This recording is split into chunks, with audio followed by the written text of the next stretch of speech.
Hello and welcome.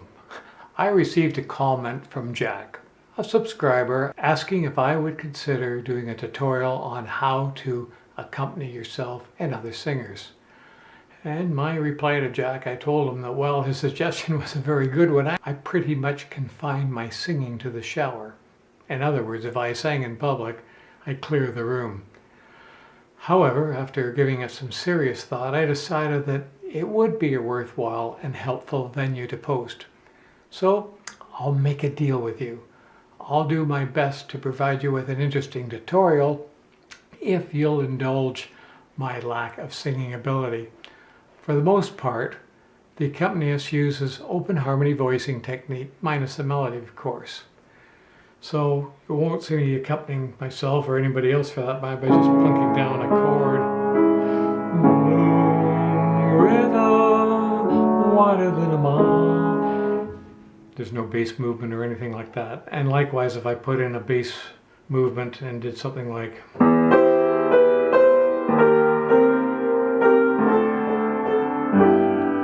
little on the thin side. So I'll be using this type of technique, open voicing.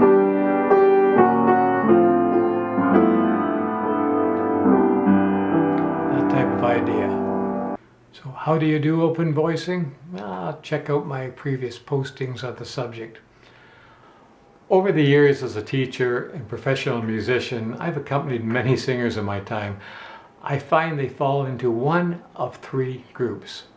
Group number one, people who can't sing, and they're found everywhere in church congregations and sporting events. We will rock you.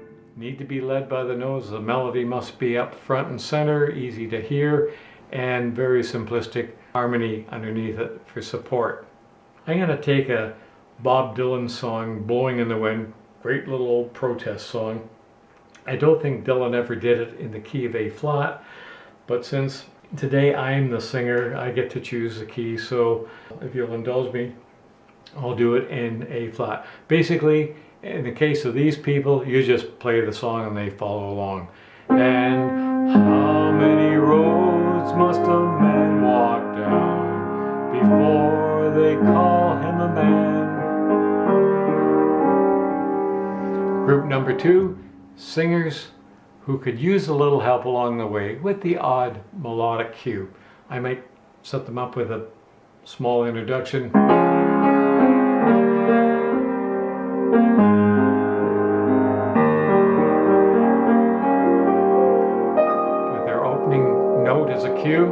They're going to come in and I'll be underneath them with just the one chord, A flat, right there. As they go up to here, I'll be supporting them down here. They're coming back to the E flat. I'll go back to my A flat chord with the third just below them. Now they're going to be heading down towards the A flat. I think I'll be there waiting for them. They're going to have to jump a perfect fifth up to that E flat. I think I better be there for them too. So I'll come in. As they go up to here, I will be below them here. And underneath them here. So you get the idea that I just give a little cue where I think they might need some help. Group number three are the real singers, the professionals, who know what they're doing, and God help the accompanist who tries to second guess the singer with their own idea of how the melody should go. As professionals, they usually have an opportunity of working together and working out the arrangements and coming up with perhaps a different concept from the norm. If I take that same Dylan protest song, take the P out of protest and replace it with an L for leisure, Larry, lounge song, I can change the whole feeling of the song.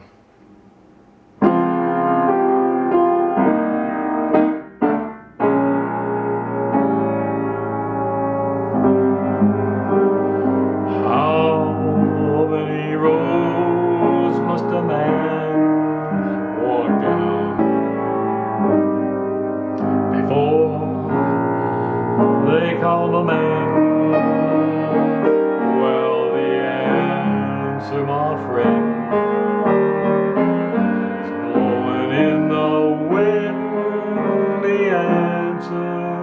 is blowing in the wind.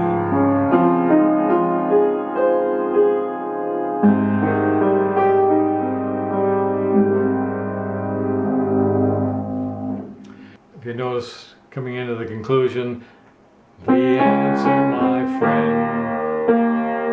Normally the singer would sing blowing in the wind. I had the singer take it up so I could take that part. We have our own parts. Contrary motion, it worked out beautifully. Blowing in the wind. The answer is blowing in the wind.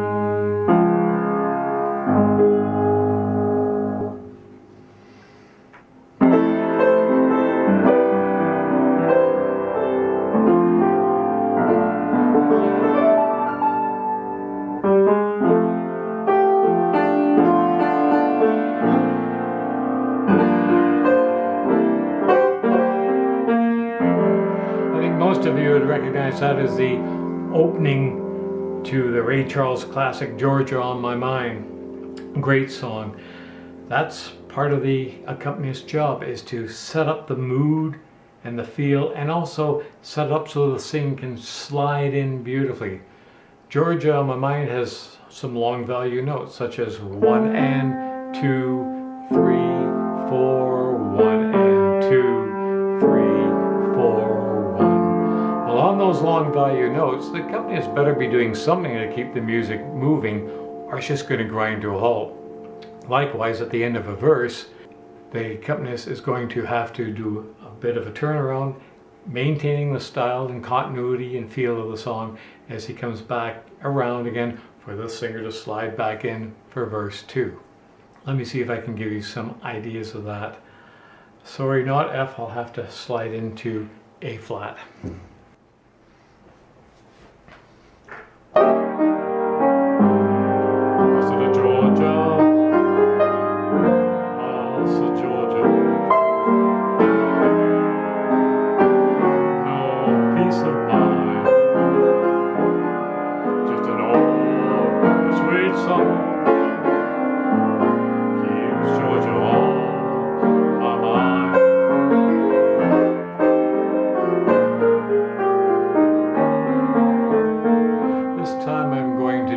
Harmonic sequence. The singer will do their thing. Hopefully it should come together. Asana Georgia, Asa Georgia, a song for you. So sweet and clear as moonlight through the pine.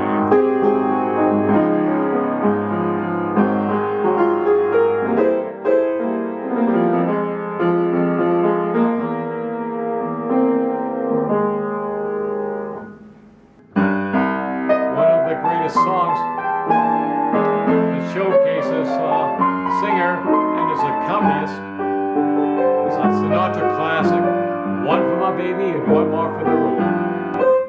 A few months back, I put out a 2-part tutorial on this song, and at that time I pointed out the incredible phrasing that Sinatra has. He'd get the lyrics out on the get-go.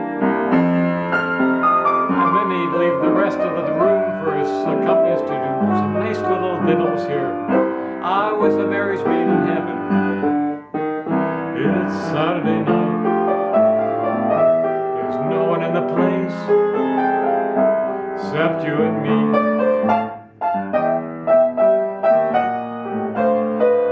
So set him up, Joe. I got a little story I think you should know.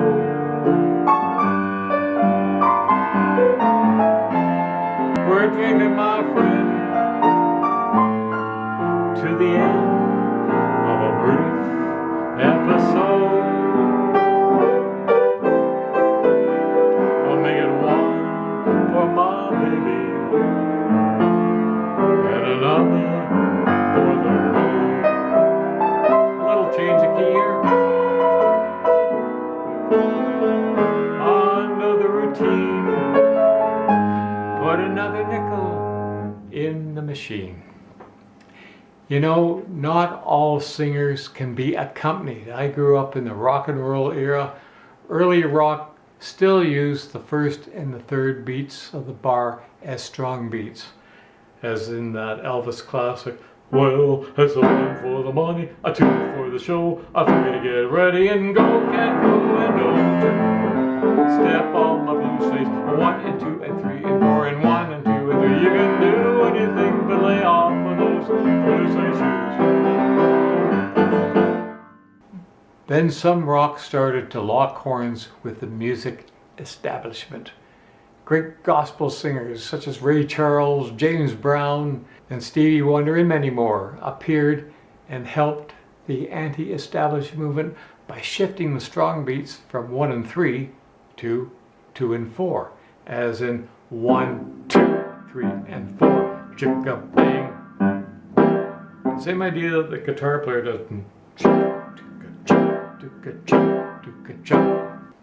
Very innovative, won the praise of young generations, including yours truly.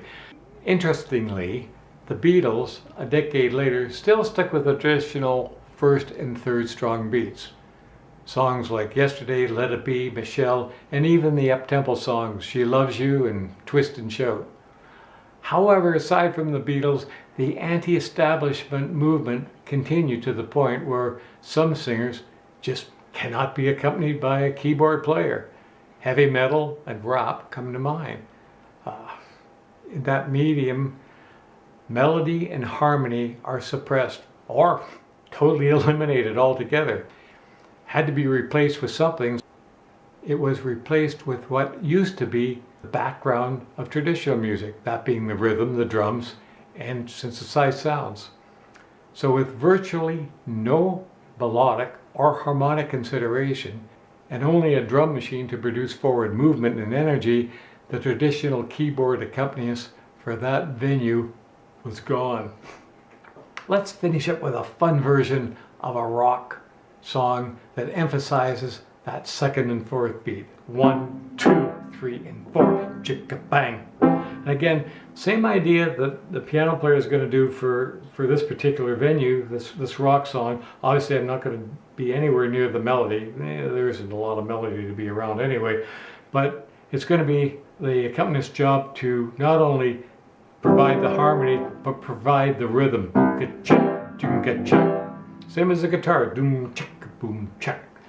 And let's just have some fun with it. I'll do a cut down version of it for everybody's benefit.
Hope you enjoyed this as much as I did putting it together. Remember, music at best is an inexact art form, and because of that, music will always continue to evolve. Until next time, bye for now.